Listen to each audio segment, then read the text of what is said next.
Assalamualaikum warahmatullahi wabarakatuh. Perkenalkan, nama saya Muhammad Effendi. Saya mahasiswa PPG dalam jabatan Batch 1 LPTK Winhas Jember, Jawa Timur tahun 2025. Saya mengajar mata pelajaran SKI di MTS Radatul Hasaniyah, Sambirampak Kidul, Kecamatan Kota Anyar, Kabupaten Probolinggo. Hari ini hari Rabu tanggal 7 Mei 2025, saya akan melaksanakan uji kinerja video praktik pembelajaran materi tentang proses berdirinya Daulah Ayyubiyah. Selamat menyaksikan. Wassalamualaikum warahmatullahi wabarakatuh.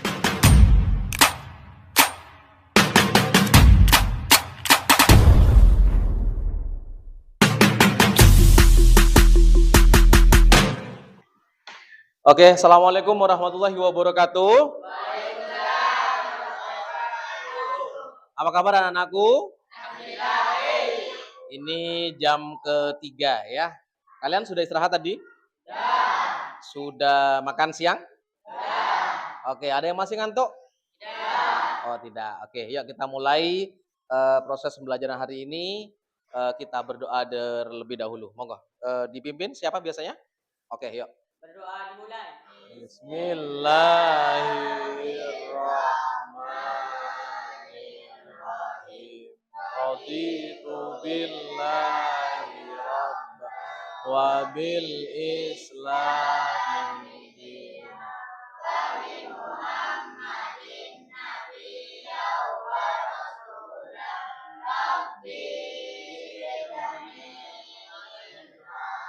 Warzuqni. Oke, hari ini pembelajaran SKI kita absen terlebih dahulu. Yang kelas 8 yang hari ini tidak hadir siapa anak-anakku? Muhlis dengan Adit Ustaz. Muhlis dengan Adit. Muhlis kenapa tidak masuk? Muhlis bepergian. Oke.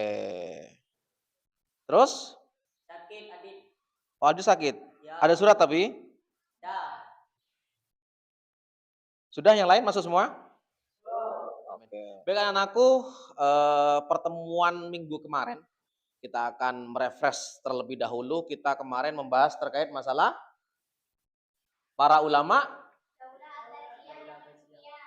Daulah Ya.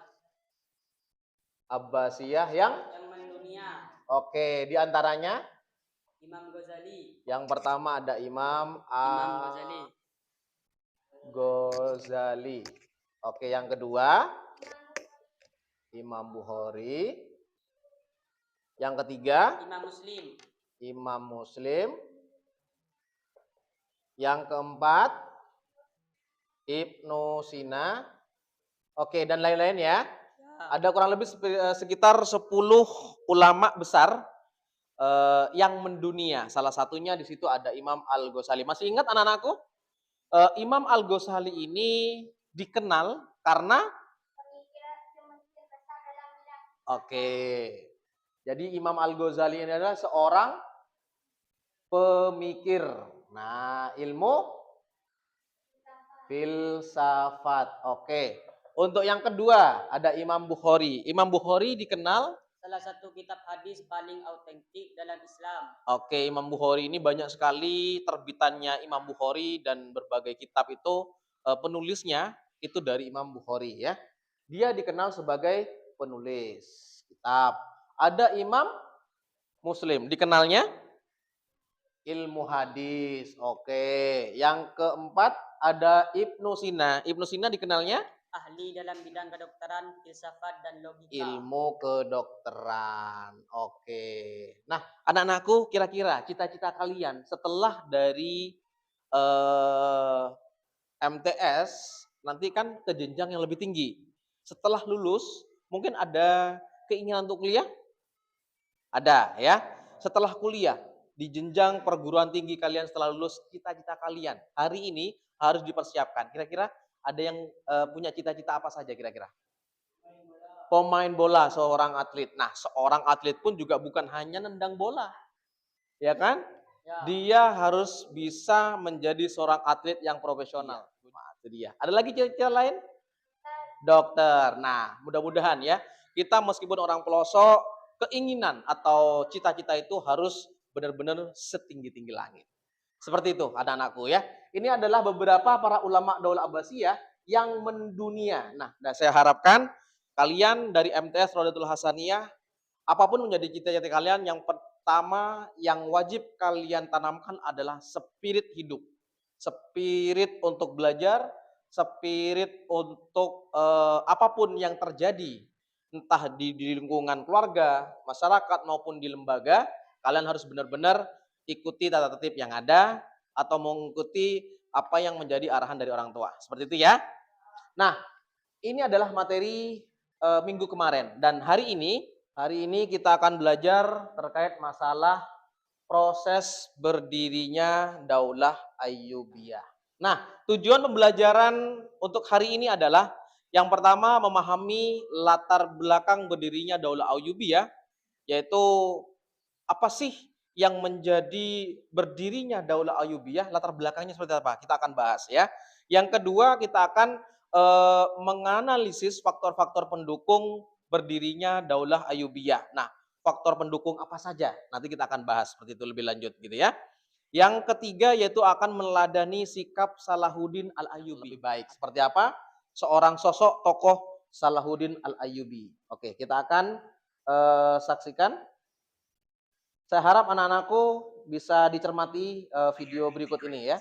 Salahuddin Al-Ayyubi, yang dalam bahasa barat disebut Saladin, lahir di Tikrit, sebuah kota di Irak pada tahun 1137.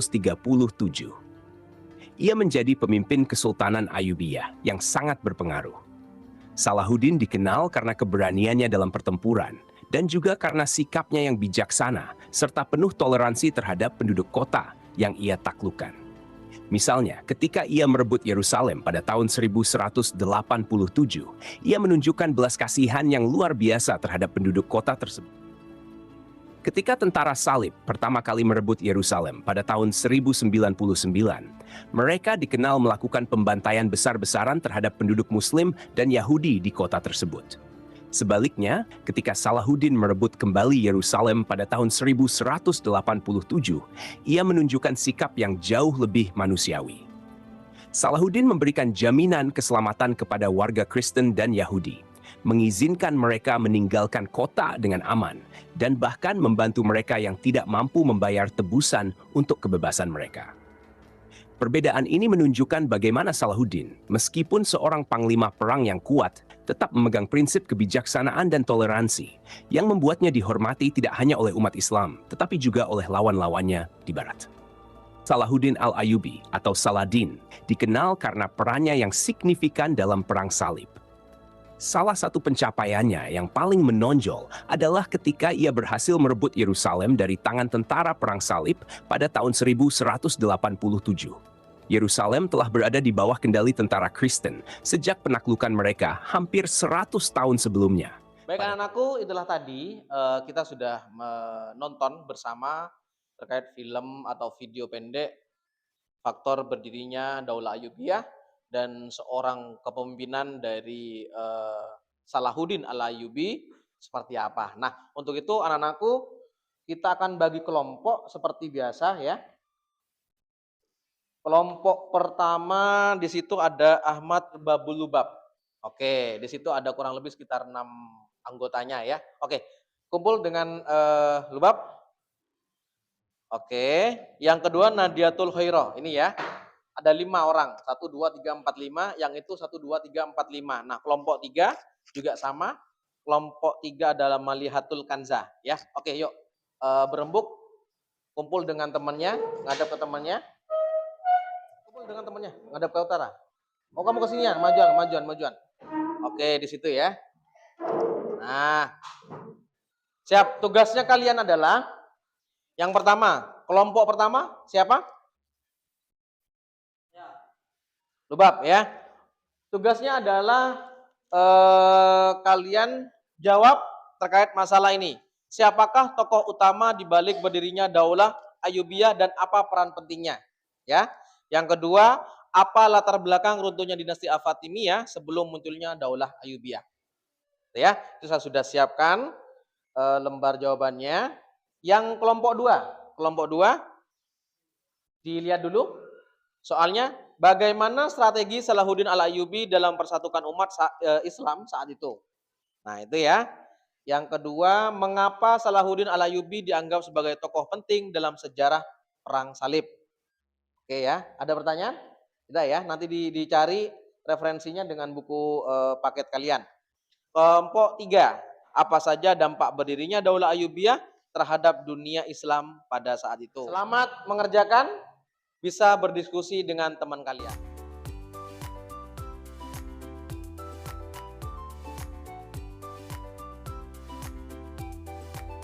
Oke, waktunya habis anak-anakku ya, sudah selesai ya? Oke, nah kita akan mempresentasikan terkait masalah hasil kelompok kalian. Kelompok pertama dulu. Nah, Ahmad Irbabul Lubab. Boleh berdiri yuk, ketuanya yuk. Soalnya adalah siapakah tokoh utama di balik berdirinya Daulah Ayyubiyah dan apa peran pentingnya? Utama di balik berdirinya Daulah Ayyubiyah adalah Salahuddin Al-Ayyubi. Ia merupakan seorang panglima perang muslim yang terkenal karena keberaniannya, kecerdasannya dalam strategi militer, serta sifatnya yang adil dan penyayang. Salahuddin Al-Ayyubi memainkan peran penting dalam mengakhiri kekuasaan dinasti Fatimiyah yang merupakan Syiah di Mesir dan mengembalikan Mesir ke dalam kekuasaan Sunni di bawah kekhalifahan Abbasiyah. Selain itu, ia juga dikenal karena keberhasilannya dalam merebut kembali kota Yerusalem dari tangan tentara Salib pada tahun 1187 Masehi melalui pertempuran Hattin. Pemimpinannya yang kuat dari sisi politiknya yang tajam menjadikannya sebagai pendiri Daulah Ayyubiyah yang berkuasa di wilayah Mesir. Oke, cukup. Kasih aplaus dulu dong untuk kelompok 1. Baik, selanjutnya kelompok 2. Yo, kelompok 2. Mengapa Salahuddin Al-Ayyubi dianggap sebagai tokoh penting dalam sejarah Perang Salib? Salahuddin Al-Ayyubi dianggap sebagai tokoh penting dalam sejarah Perang Salib karena perang sentralnya dalam memimpin umat Islam melawan pasukan Salib dan merebut kembali Yerusalem pada tahun 1187 Masehi dalam Perang Salib ketiga. Oke, aplaus dulu dong untuk kelompok 2. Ya, selanjutnya kelompok 3 ya. Malihatul Kanza. Nah, kelompoknya Malihatul Kanza.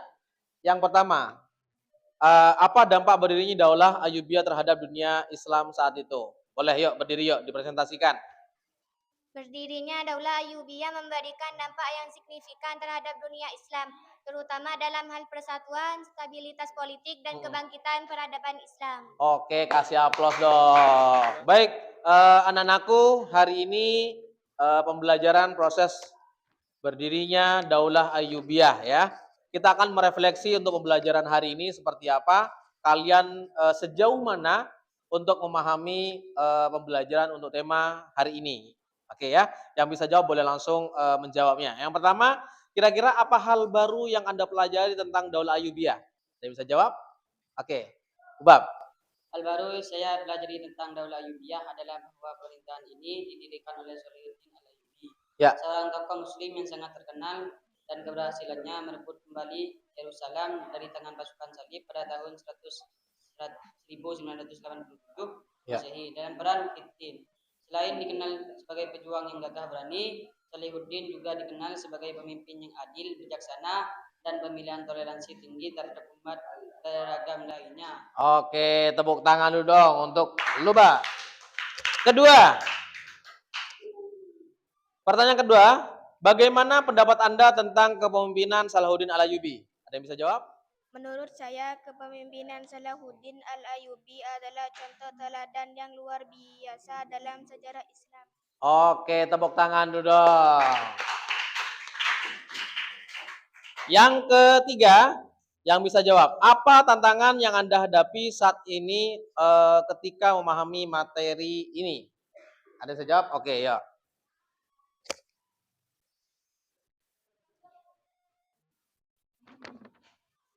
Banyaknya tokoh dan peristiwa. Materi ini melibatkan banyak tokoh sejarah seperti Salahuddin Al-Ayyubi, Nuruddin Zanki, dan tokoh-tokoh lainnya, serta rangkaian peristiwa penting yang saling berkaitan. Hal ini membuat saya kesulitan mengingat urutan kronologisnya secara tepat. Oke, tepuk tangan dulu dong. Selanjutnya, bagaimana Anda mengatasi tantangan tersebut? Ayo, boleh, yuk. Dalam memahami materi proses berdirinya Daulah Ayyubiyah, Ya. saya menghadapi tantangan dalam mengingat runtuhan peristiwa sejarah dan tokoh-tokoh penting yang terlibat. Oke, tepuk tangan. Baik anak-anakku, itulah tadi materi ya, kita refleksi. Kira-kira dari materi yang kita bahas atau yang kita diskusikan bersama teman-teman kalian, bisa atau dapat kita simpulkan. Siapa kira-kira yang bisa menyimpulkan? Siapakah pendiri Daulah Ayyubiyah? Ada bisa jawab? Siapa kira-kira yang pendirinya? Salahuddin Al-Ayyubi. Nah, Salahuddin Al-Ayyubi ini didirikan atau mendirikan Daulah Ayyubiyah pada tahun 1171 Masehi setelah berhasil mengakhiri kekuasaan dinasti Fatimiyah di Mesir. Nah ya, baik anak-anakku, kita simpulkan untuk materi hari ini bahwa Daulah Ayyubiyah itu berdirinya Daulah Ayyubiyah ini merupakan hasil dari perjuangan panjang dalam menghadapi ancaman perang ya, perang salib serta upaya penyatuan dunia Islam di bawah satu kepemimpinan yang kuat. Oke, Salahuddin dikenal sebagai pemimpin yang adil, yang berani dan berwibawa serta mampu merebut kembali Yerusalem dari tangan tentara salib pada tahun 1187. Nah, anak-anakku, sebelum kita akhiri, kita akan kasih asesmen untuk soal-soal materi pembelajaran hari ini. Ini dikerjakan sesuai kemampuan kalian masing-masing. Tidak usah melihat kanan kiri, nanti dari hasilnya kita akan nilai seperti itu ya. Monggo. Oke, selamat mengerjakan.